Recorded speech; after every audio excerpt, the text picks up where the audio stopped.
Ngoba sikhuliswe umama ubaba wasikhulisanga ubaba wasilahla sibancane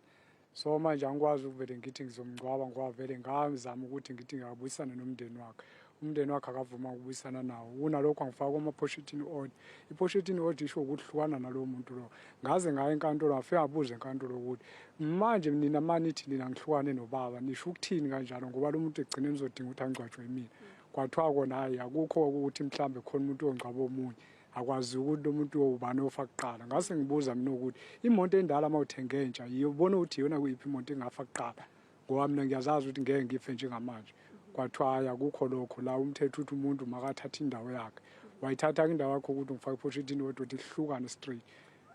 Ubaba wayekufakeleleni i-protection order baba? Wayethe ngiyamhlukumeza la ekhaya ngimjaha ngombese ngenza yonke into ngidla imali yakhe namantombazana ngiphuza utshwala.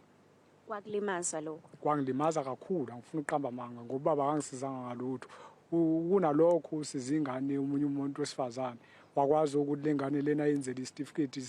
security lokho kungiphatha kabi mina ngoba ngisebenza kuna ID kunamhlanje ubaba akaza angenzela lutho angifuna uqamba amanga kungehlisa inyembezi kakhulu lokho ngoba manje kungizwisa ubuhlungu ngoba egcine mazodwana thatha nasi isikhumbu hamba ohlala phe kwasinyama ungayidlanga ingizwisa ubuhlungu kakhulu lonto leyo.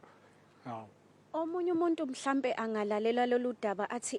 nge-protection order nje kuphela usengaze angamfihla ubaba wakhe mhlawumbe ukuphinda usinike nje ezinye izathu ezenza ukuthi uthi ubaba angeke uze uye ukuyomlanda kakhulukazi nje sike sezokhuluma nanokuthi awuhola u350 awunayo i-ID ngenxa yakhe mhlawumbe kusichazela nje ngalokho. Angiholi anginayo imali anginalutho ngiphila ngengadi nazi lapha eshe ingadi la ngiphila ngayo zonke izinto engizenza la ekhaya ngizenzela mina akukho engikwenziwe umuntu engilindwa umuntu ubaba bedliwa imali yakhe la idliwa yonke into yakhe la phezulu ngibuka abantu bezenzela izinto zakhe lana mina kodwa egcineni kuthiwa mina ngihambe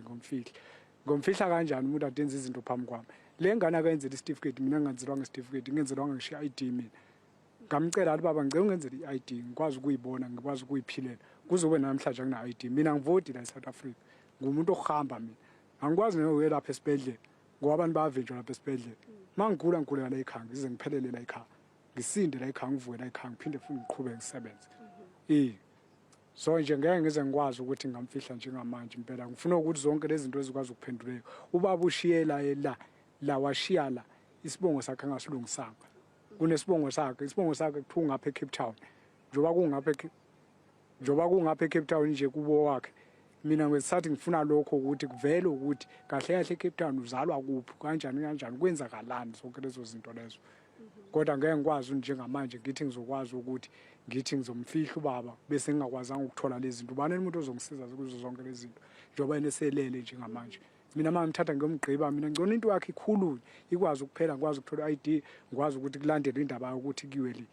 kwazi ukuyotholakala ukuthi kwenzakalani ngoba ilula njengamanje u-aunt uvumile wathi incwadi ikhona ise-Cape Town lo munye uyayiphika incwadi